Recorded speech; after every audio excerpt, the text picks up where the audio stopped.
Hi everybody. Today we're going to cover symmetrical singing. So we've had symmetrical scales for quite some time now because of things that we've been doing as warm-ups since all the way going back to last quarter. But we're officially in symmetrical scale repertoire. Now, not many pieces are written purely in octatonic or whole tone scales. They usually alternate, and the literature that we'll see today will do that. But in any case, we're finally taking the types of warm-ups that we've been doing and that we did preamble for last week into practice for sight singing and dictation purposes. So we'll be doing dictation later this week. Today's going to be primarily singing. So we have 3 examples for today, and they all deal with either octatonic or whole tone inspired collections. So before that, let's go ahead and warm up. Oh, pardon me, almost forgot. So here's a reminder of our trichords. We got this last week. We're going to start by actually doing a couple trichord dictations. Okay, so I have 2 of them for you. A reminder as how I'm doing these trichords right now. Okay, so this is all the possibilities for every trichord when you apply things like transposition and inversion and retrograde and stuff like that. For our purposes right now, I'm only giving you the trichords in this form, in their prime form. So they're all relative to C5, and they are all in an octave. And remember that if C is 0, we work our way all the way up through the octave. That's how we get up to 12 integers. So just a reminder, if that's still a fuzzy concept, stop right now, go back to last week and review some of that stuff, okay? So I have 2 trichords to give you, okay? I'm going to go ahead and play the chord for you thrice. And then afterwards, you'll see what the trichord is. You'll see a version of it as a chord, and then you'll also see a version of it written out melodically. Okay, so here we go. Here is the first trichord for today. Ready? Listen 1 of 3.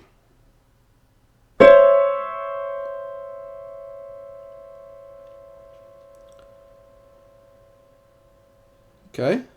Listen 2 of 3.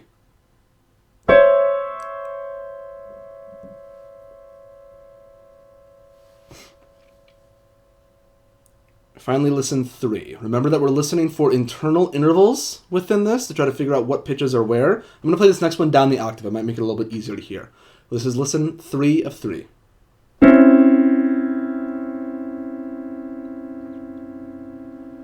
So, a big question.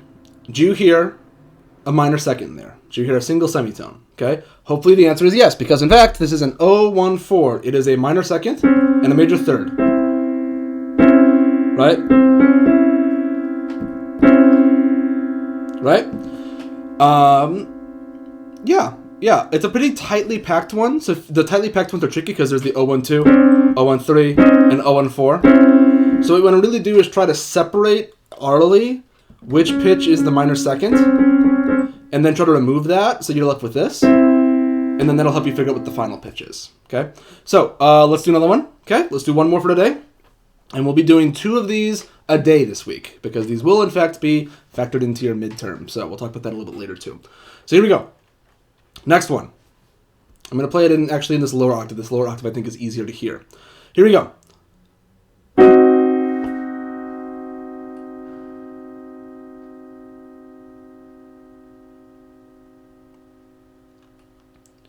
Listen 2 of 3.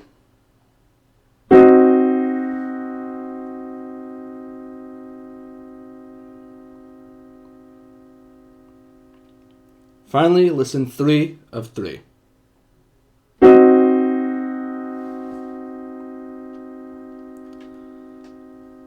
This one's quite a bit less dissonant than the other one, and hopefully this one's a bit familiar to you, because this is the trichord that is analogous to a diminished triad. Okay, 0-3-6. 0, 1, 2, 3, 4, 5, 6. Okay, a diminished triad. I picked these 2 subsets because, interestingly, they both factor in when paired together into an octatonic collection.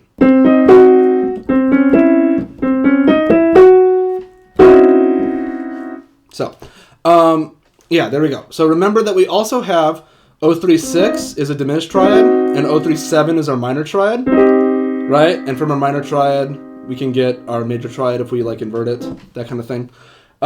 We'll go into more detail on what kind of manipulating these trichords looks like after the midterm. For right now, focus on hearing and understanding what these trichords are in their prime form, all within an octave. So, okay, so that's it for today for trichords. Okay, let's go ahead and move on. Let's do a little bit of warm-up, and then we'll get into some sight singing. So let's go ahead and start off relaxed and groovy with a major scale, please. 1, 2, major scale.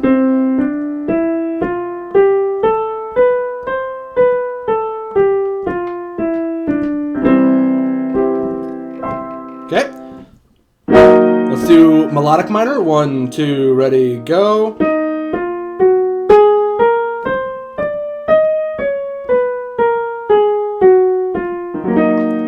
Okay, so starting here, sing this as 0. This is not your pitch 0. We're going to sing intervals. Remember, we can sing intervals. So what I want you to do is we're going to sing a whole tone scale ascending. If we're singing a whole tone scale, it's entirely whole tones, which means that we're singing 2. So 0, 2, 2, 2, 2, and so on, right? Because the interval size is 2 semitones. Okay, so here we go. So sing 0. Now sing 2. Ascend another 2. Another 2. Another 2. Another 2. And one final 2. Okay, so let's, now that we've done that, perhaps jumping the gun a bit, let's go ahead, sing this pitch on 0. Here's 6 in your head, not a sixth, what the interval integer 6 would be. Remember, we have 12 integers, 6 is our tritone, evenly divides the octave in half, okay? Sing 0 on this pitch. Now sing 8, okay? Hear 8 in your head.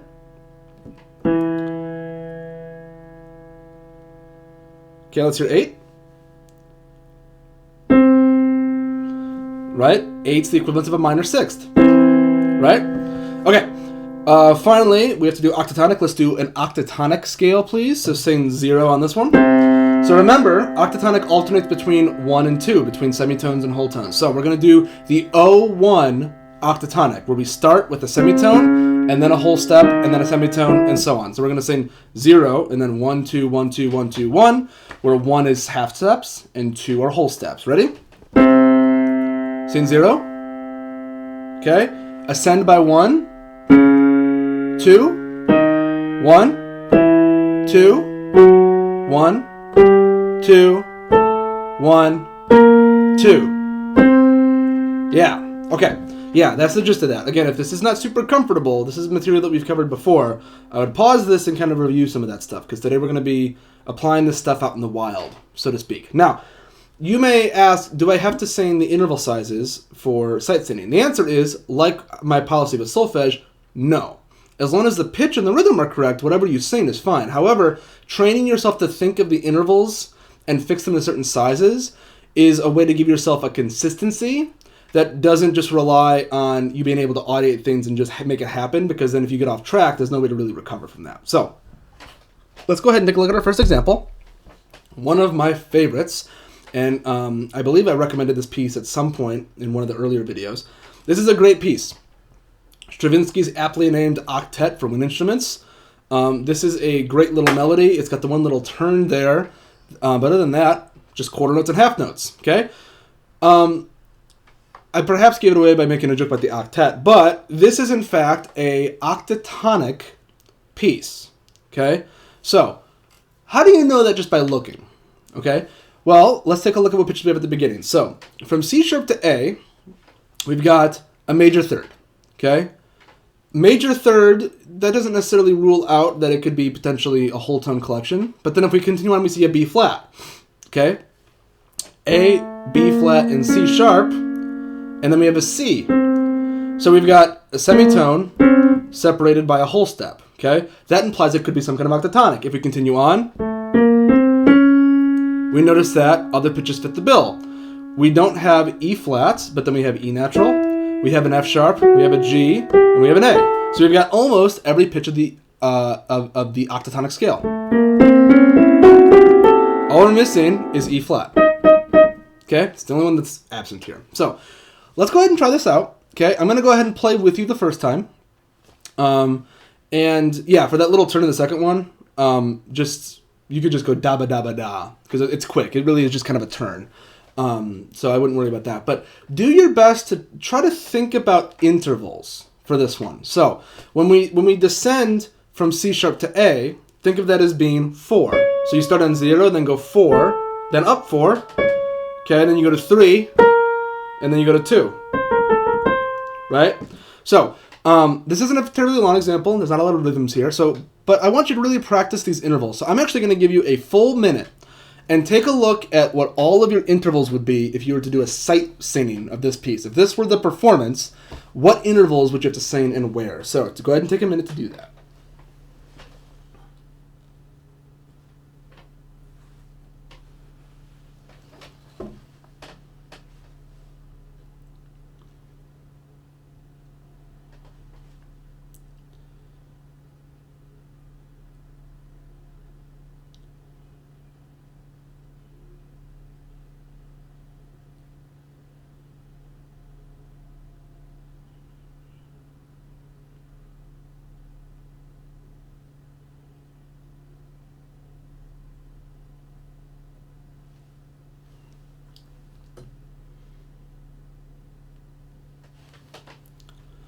Okay, a little less than a minute, but for the sake of time, let's go ahead and move on. So here we go. Here's your first pitch. If this is 0, okay, I'm not going to give you these intervals. I'm just going to play the pitch, okay? Because again, at the end of the day, as long as the pitch is fine, we're good to go. This first time I'm going to help you out, okay? We'll do this one twice, but then for the next one, the first time through, we're not going to have the piano's assistance, okay? So here we go. Let's try this out. I'm going to play it up here. This is our quarter note, because there's not a lot going on besides that one turn. Ready? 1, 2, 3.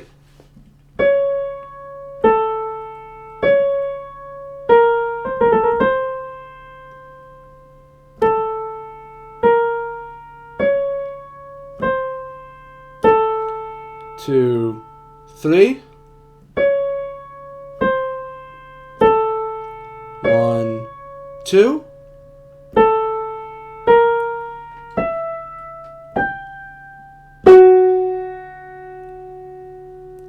Yeah. So those last two measures are quite big intervals. We've got a tritone, right? And then we've got a minor third, right? And then we go from a minor third, we drop a minor ninth, right? Okay, kind of tricky, okay? Let's try that again. Let's get pitch and rhythm as accurate as possible. And again, try to refine some of your interval singing as well. Here we go. There's your first pitch. 1, 2, 3.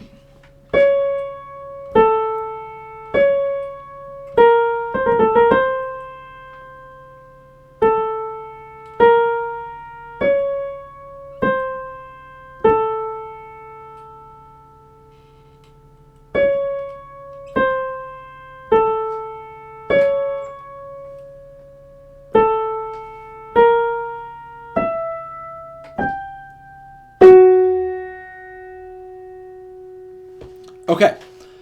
Yeah, sorry, my pedal got slipped at one point. Okay, good. Yeah, this is like as kind of prototypical a passage as octatonic can get. It's rhythmically pretty simple. It's delightfully musical. It's got big intervals, it's got small intervals, and it sounds very octatonic. It doesn't hide that. So this is an excellent example to come back to if you need some touch-up on octatonic type stuff. Okay? This next one, let's take a look at it. How does it begin? We've got G sharp, F sharp, G sharp. We go down to D, and then we go to E, and then we go to C. It's kind of an odd collection of pitches, but if we look, G sharp and F sharp are a whole step apart. E and F sharp, whole step. D and E, a whole step. C and E, a whole step. And then we go down to B flat. So this starts off as whole tone, right? But notice we have a change. When we hit that B flat, we go to F, which doesn't exist in that initial whole tone collection. So then we move on to kind of more freely atonal, post-tonal music towards the end, okay? Because again, as I mentioned, whole tone and octatonic scales don't necessarily define whole pieces, but rather moments, okay? So take a look at this one. If you need to simplify the melody, totally fine. There's a lot of 16th dotted eighth in this. So if you want to simplify that to just 2 eighth notes, that's fine, but I don't know if it's necessary. Okay, so again for this one, I want you to take a full minute, okay? And then you're going to try it out without me, and then we'll do it again, and then I'll help you out, okay? So go ahead and take a full minute to take a look at this.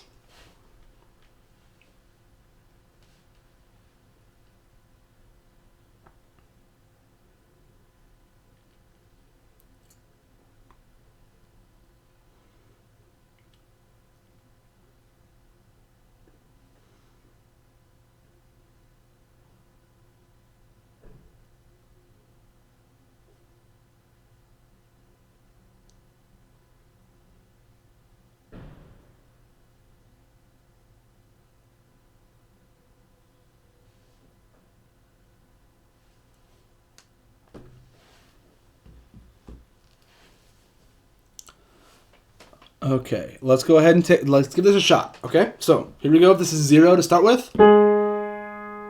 Okay, in whatever octave you choose.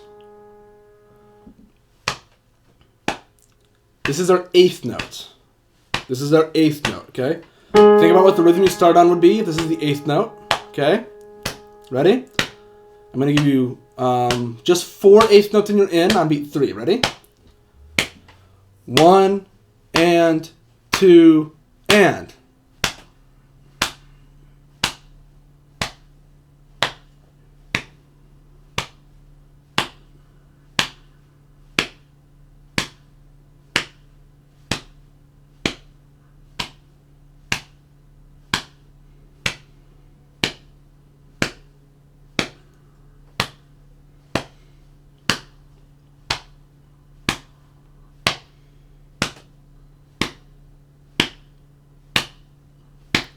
Okay, so I think that got us there. Pardon me if there was an extra one in there. Okay, in any case, hopefully that went pretty well for you.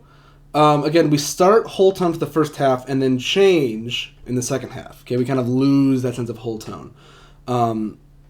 Let's go ahead and try this again now with the piano. I'm going to go ahead and help you out, okay? Let's go ahead and try this out. Ready? 1 and 2 and.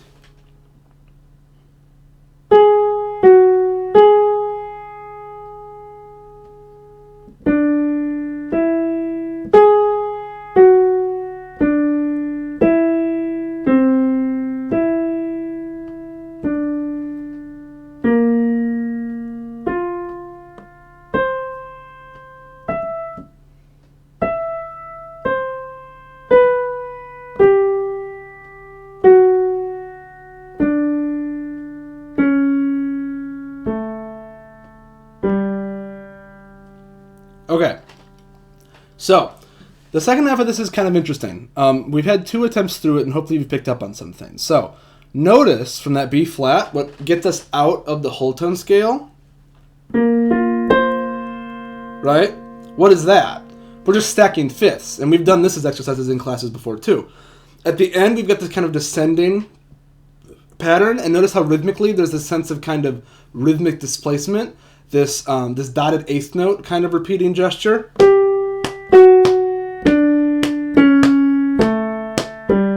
Right?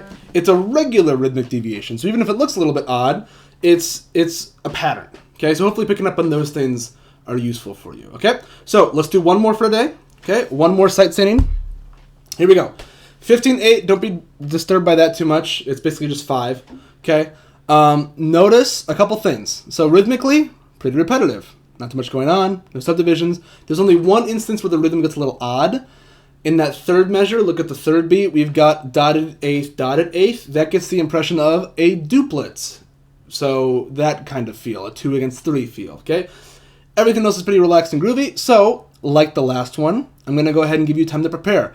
I'm not going to tell you if it's octatonic or whole tone or a combination of both. I'll let you figure that out. So, just like with the last 2, go ahead and take a minute. Look it over, look for certain intervals, look for certain motivic repetitions, and try to determine where and if it's whole tone or octatonic, okay? So go ahead and take a minute.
Okay, let's take a look at this one. So, we're going to go a little bit quicker. This is the eighth note tempo, just because if not, we'll lose a sense of pulse and the breaths will be agonizingly long. I'm going to go ahead and give you the eighth note pulse throughout by tapping my leg here, okay? You start here, okay? Ready? Let's go ahead and try this out. I'm going to give you 6, yeah, that would be right. Oh boy, my brain. 6 eighth notes, and we're in on beat 3. Ready? 1, la, li, 2, la, li.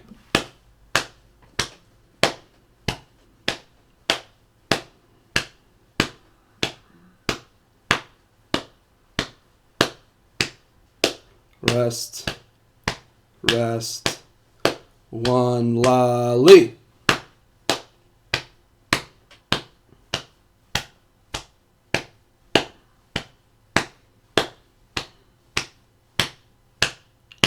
Rest, 1, 2.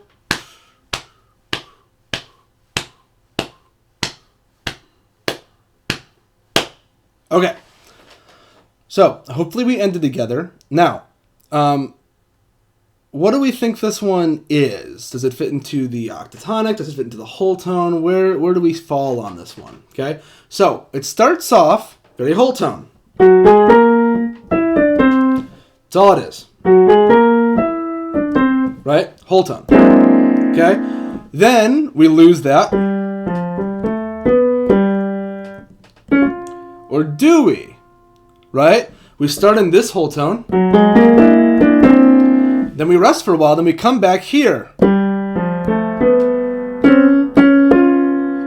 We go to the other whole tone collection for a couple measures. Okay? This only gets foiled by the last couple measures.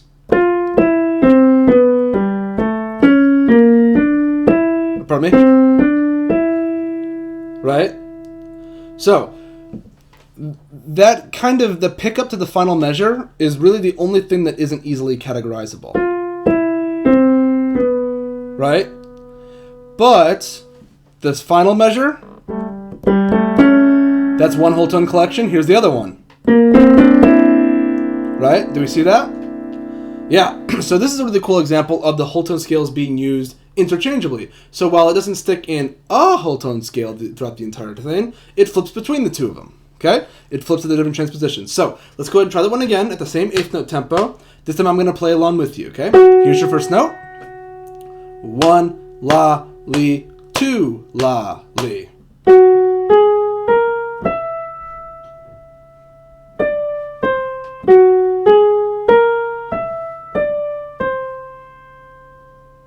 Rest, rest, 1, la, li.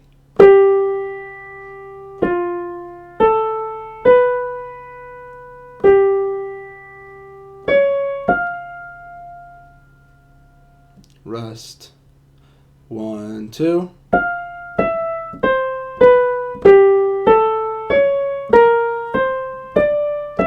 Two, bum, bum. Okay, so, this, like the Stravinsky example, where that's like an excellent, pristine example of octatonicism, this is perhaps not the best example of just whole tones, because it is that couple beats there, but this is an excellent example of the whole tone scale. So I would really get this one comfortable for singing and orally, because we're going to be transcribing and dictating this kind of stuff later on this week. Okay, so that's it for singing for today. Let's talk about next time. Here's the thing, though, okay? Next time we're moving on to complete post tonality. So at least these generally have a sense of scalar logic, right? Looking forward, we're moving on to melodies that are basically entirely built on motives and intervals, but don't necessarily have any sort of scalar or symmetrical function. So I would take a look at those beforehand. This is section 21.4, I believe, in your book. I'm going to assign your participation assignment for this week on Wednesday. We'll do dictation on Friday. We'll do dictation of both the symmetrical scales and of the post-tonal melodies, so be prepared for that. And then I'll be giving you a midterm explanation video on next Monday. So the midterms format's going to be pretty similar to previous quarters, just as an FYI. And the video will be an overview of what's on the midterm, I'll be giving you your prepared singing to worry about, and I'll also put the gotcha space. We'll be setting up times to schedule a one-on-one sight singing appointment that will also serve as kind of a grade check-in, since I haven't really discussed any of your grades with you in a while this quarter. And then finally, then you'll have your take-home dictation on Friday. But I'll give all this in a more detailed video a week from today, next Monday, okay? So with that, that's it for singing for today. I hope you all are having a good, not having a good time, but hanging in there. And I'll see all of you next time.